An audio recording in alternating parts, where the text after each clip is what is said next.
Hello, and welcome to another delightfully movie review. I'm so bad at making videos. So I was sent a screener last month, I want to say, for a movie called Gutterbug, and this is a new release. It is now available. I didn't even look. It's on Amazon. It's on Amazon for how much? How much is it for? It's $13 to buy, $5 to rent, and other places you can get on Google Play. I assume other ways you can. Is there a physical release? I don't know if there's a physical release. I don't think there's. It doesn't matter. Point is, I went into this review very ill prepared. But the main thing to take away is I watched Gutterbug today, and you know what?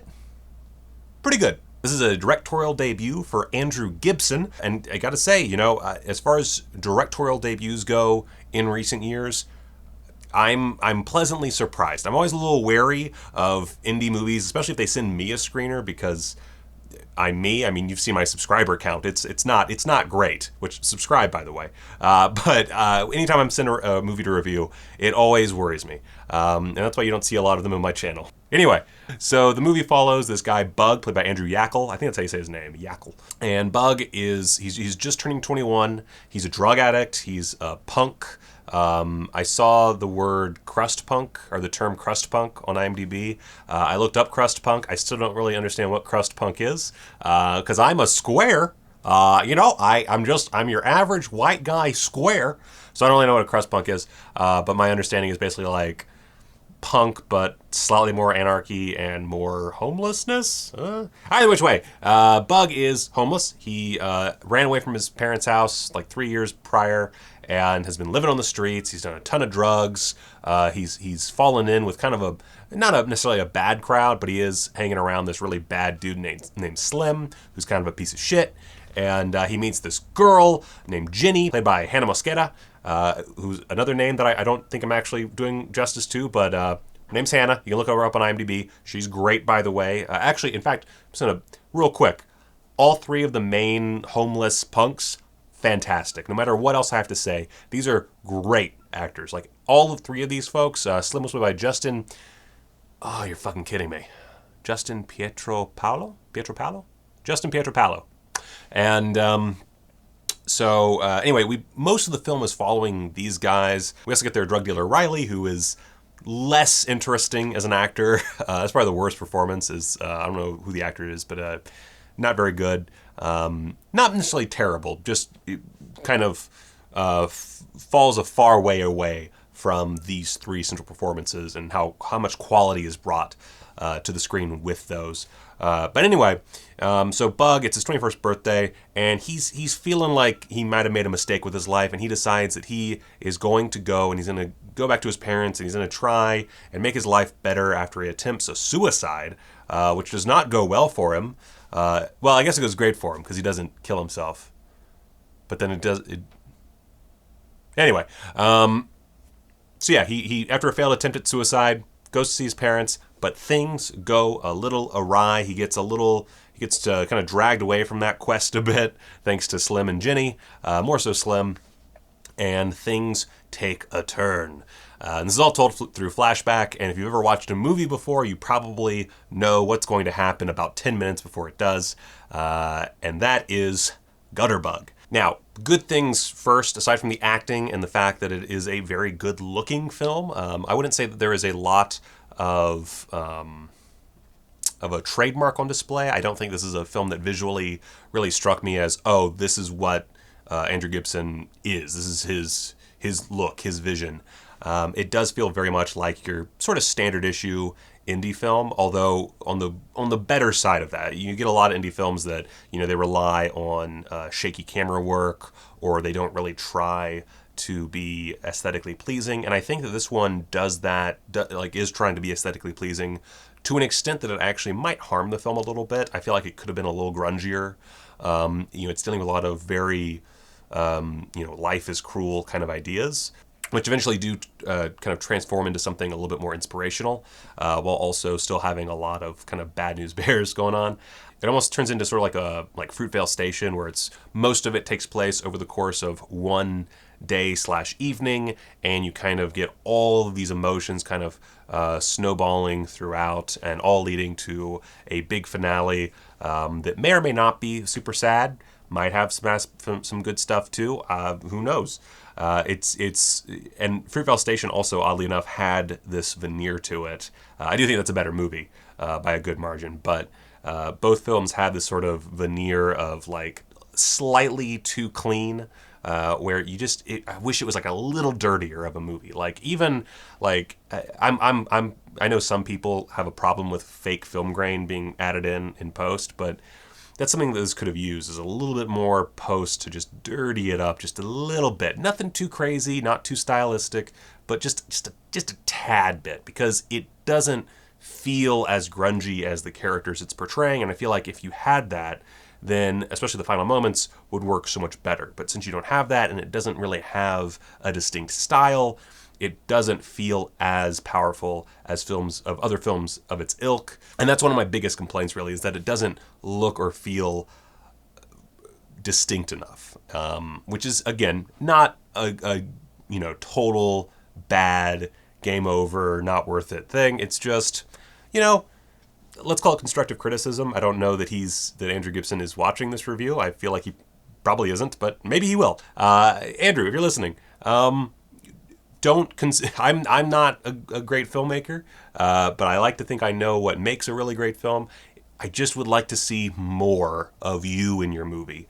I don't know what that would entail, because I don't really have a good grasp of who you are, but just, I don't know, a little bit more of a visual style would do fucking wonders. Like, it would have upped this, like, maybe a full star, if I'm going to go with a star rating, which I guess I will. It would go up a full star, just if it was more visually interesting. I guess, if you look at, say, Trainspotting, that's a really good example of taking a story like this, one about drugs and these punkish characters, and giving it a bit of a twist so that it doesn't feel like every other movie about drug addicts, if that makes any sense. Don't have to go full Trainspotting. Trainspotting is an exceptionally stylized film, but just that general idea of giving something a bit more of your own voice, oh my God, would do amazing wonders. Especially with performances like Andrew Yackel's. I mean, that, like, such a great central performance, you could probably get away with just about anything. That being said, I don't feel you got away with everything you attempted in this movie, and that really comes down to script. And unfortunately, I think the script in this movie really falls apart in the last half, and that frustrates me, because the first half is a great setup. There's a lot of things that I wouldn't necessarily enjoy, like the kind of edgy narration that we get is really, like, at first I was like, I don't want to hear this. This sounds like someone trying to do like a Fight Club or something. And then when it's contrasted or juxtaposed with Bug's actual, like, way of speaking, his kind of manic approach to everything, it really works. Like, I didn't expect it to, but it really works. I feel like, when you have a performance that good, you should take it as a means to really just go hog wild with the concept, because you have that going for you. You don't have to play it safe. You can be kind of free-spirited, and I don't feel like this was. I feel like this is someone, getting out of film school and making a movie without asking themselves, like, why they're doing it in this fashion. But anyway, back to the script. There's a lot in the first half I liked. I really, like, for example, even though I'm not a big fan of the drug dealer character, his whole interaction with Bug about Bug saying, asking for pills, and the dealer's just like, well, you're going to kill yourself? Well, if you are, can I, like, use your body? I thought that was really fun. Them meeting up in a cemetery later, little on the nose, but still has a darkly humorous side to it. I would have liked to see more of that dark humor, because once we get into that, the second half, I don't really feel like any of that humor carries forward. I don't feel like it stays in the film at all. And of course, as things get more serious, you want to stay further and further away from the dark humor. But I feel like it's one movie that then just ends and becomes another movie. And I would have liked to have just seen the ending of that first movie, because that first movie seems a lot better and a lot less saccharine. I feel like the second half of the movie, it feels almost like a drug scare film. Like, it feels like, oh, we got to teach these kids not to do any drugs.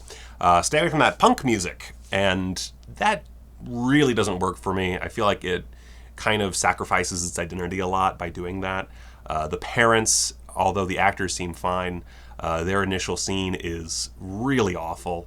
It comes off as just a big old exposition dump that isn't even necessary. Like, it's all stuff that we could infer. And in that sense, I feel like the film doesn't trust its audience enough and has this need to spell out everything. And I really don't like that. Especially, this is not a very complicated movie. So if you're going to do a movie that is very simple, don't explain everything. Just let the audience infer, and we'll get it. We're not all stupid. I mean, some of us are stupid. I'm pretty stupid, but I'm not that stupid. So, there's definitely a feeling of almost like uncertainty in the film, in that second half, that I really wish wasn't there, because god damn it, there's so much good. And honestly, like, there's little elements that could have worked. Like, there's moments that feel really ridiculous that I think if they were toned back or given a rewrite, really could have worked wonders. Like, it really could have felt just right, but it feels crammed in, and again, separate from that initial film. It's also frustratingly predictable. Like, there was a point, again, about like halfway through, where I started to mentally note, okay, well, this is what's going to happen next.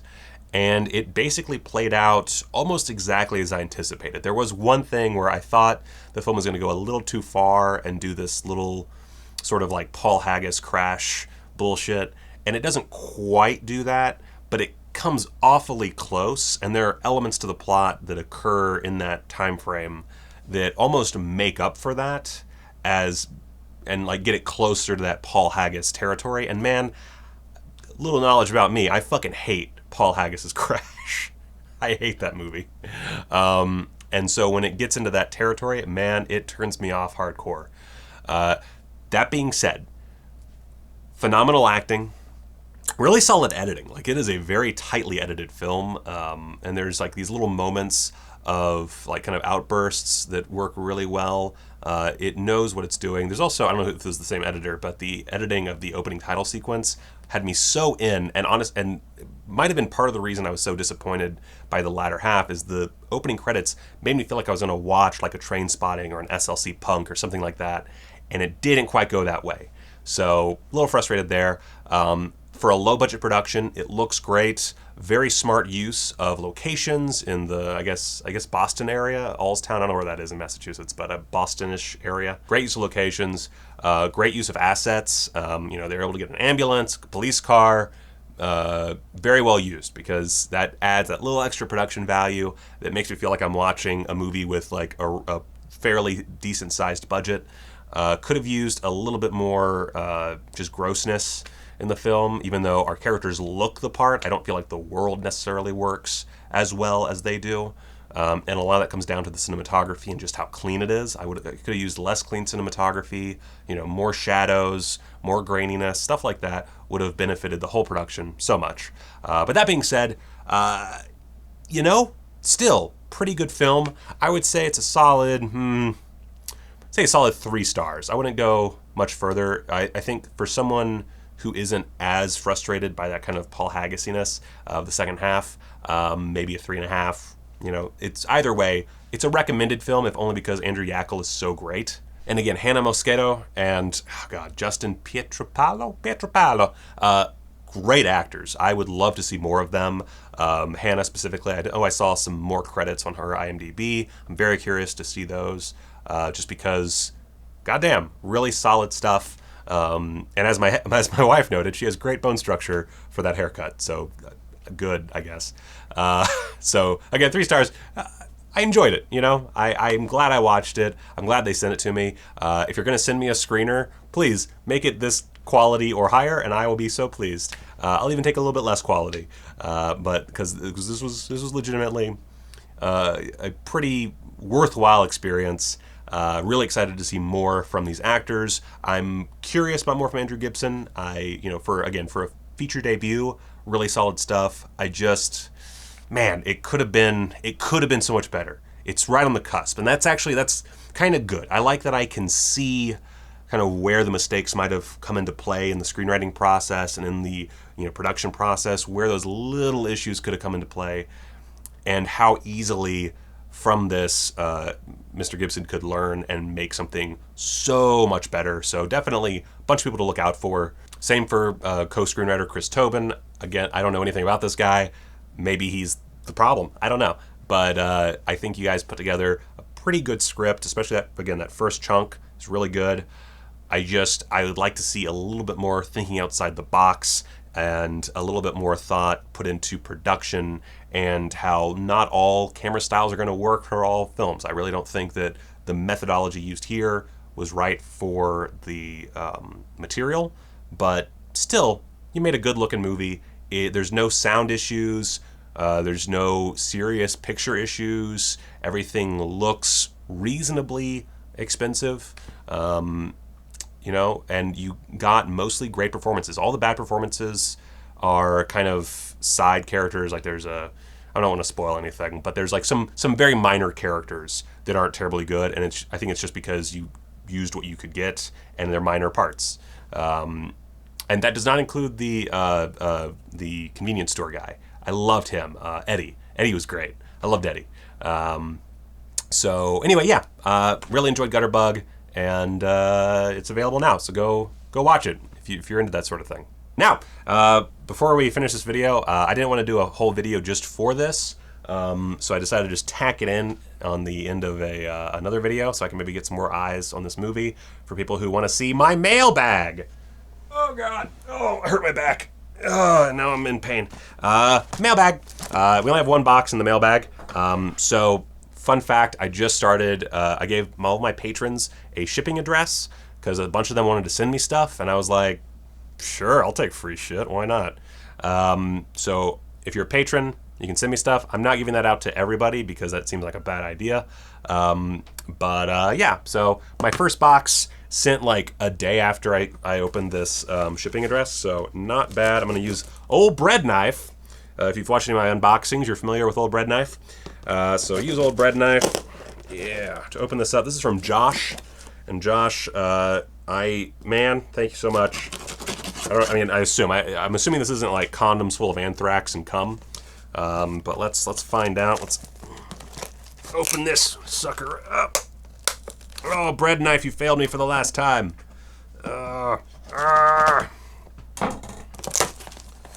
Okay, let's see what we got here. Oh shit. Oh my God, it really is a goodie bag. Holy shit. What is this? The book? Oh. It's The Man with the Golden Gun by Ian Fleming. Oh my gosh. Holy shit.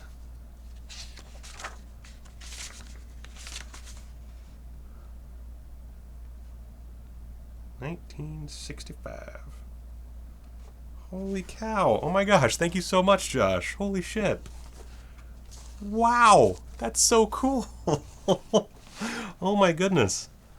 Oh, I'm a big Bond fan. I don't know if you know this about me, but oh shit. Bio-Zombie. Oh, that's so cool. This one, I don't know if Josh is the one that mentioned it, but someone mentioned Bio-Zombie. Probably was Josh because he sent me fucking Bio-Zombie. But this is, it's a little damaged, but that's okay. It's a DVD of Bio-Zombie, and I'm all about that life. I'm assuming this is the one that he wants me to review. I know he gets me a message about reviewing one of these. I will 100% review this. This is awesome. Oh my gosh. This is I remember this trailer so well from back in the day. Ah, so cool. Holy fuck. Josh, you're kidding me. Steelbook of Pan's Labyrinth? This isn't, like, I was expecting just like, hey, here, Michael, I don't know how Josh talks, but he's from Milwaukee. I don't know how to do a Milwaukee accent. Here, Michael, just review this weird porn I had. I was expecting something like that. But Pan's Labyrinth? I fucking love Pan's Labyrinth. I do not own it on Blu-ray. That's awesome. Holy cow. I guess this means I should probably do a video on Pan's Labyrinth. Oh, there's more! Holy shit. Okay, wait a second. So there's another, looks like another Blu-ray or DVD in here. Let me just see. A ghost pin! Ah! I also was holding it backwards. That's so okay. So I wear a Ghost shirt a lot, not today, but a lot. And I love Ghost, and this is gonna go on my special jacket, which I don't have nearby right now, but I have a jacket that I put pins on, and this is going right on there. Oh, that's so cool. Oh my God, look how. Wait a second, let me just. Oh, it's so nifty. Look how fucking tight that is. Oh my gosh. Hopefully be in focus still. I can't actually tell. Anyway, fuck yeah. And then another pen, another Ghost pen. Just a normal pen this time. Not an enamel pen, like a chunky ass enamel pen, and a normal pen. Oh my God, it's so cool. Holy shit. Okay, and there's just one more, right? Okay, just one more. Cool. So let's set the box aside. What is this? Blade of the Immortal. Steelbook edition. I love Takashi Miike, and so I now have another. I think I might own Blade of the Immortal. I might be wrong. Let's see. So anyway, I technically I do own Blade of the Immortal, but at the same time, this is a different transfer, I assume, or a different disc, so I can use it to kind of juxtapose and see which one's better. But also, it's a nifty ass steelbook, and looks baller as hell. God dang.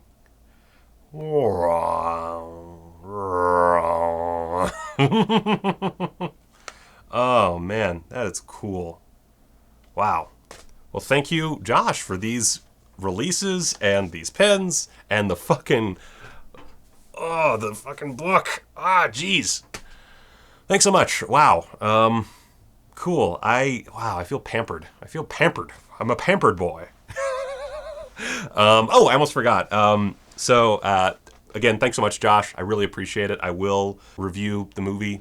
So another thing, I'm going to do a big video spiel about this. Since this is an indie movie review, I don't expect a lot of people to actually watch this video. Unfortunately, I wish more people did watch the reviews of indie stuff, but it just doesn't happen. But I have shirts and other stuff. This is Philip the Vinegar Syndrome cat, and has my name on it there. So Philip and a bunch of other shirts are available. I have all kinds of stuff. I've got I Watch Gay Porn merchandise. I've got merchandise with my face on it. There's a zombie version of me that just says go watch a movie. Get posters. Get all kinds of merch with Philip on them. And yeah, I get more money out of that than I do from fucking YouTube. So if you want to support me, and you don't want to be part of the Patreon, which is totally cool, you can also buy merch. I really appreciate it. If you are a patron, what the fuck tier or above, then you get 20% off of the merch. Yeah, so just, go check out my merch. I got merch now. I can't actually show it in a little, shelf thing underneath the video until I get 10,000 subscribers. So, hit that like button, share this video, and fucking subscribe, man! Oh, and, gosh, what I would suggest watching with this, SLC Punk. SLC Punk is a fucking great movie that most people have probably seen. But go see SLC Punk after you've gone ahead and watched Gutterbug. This should be a good, satisfying, somewhat depressing double feature. Check it out. And until next time, Philip says, go watch a movie!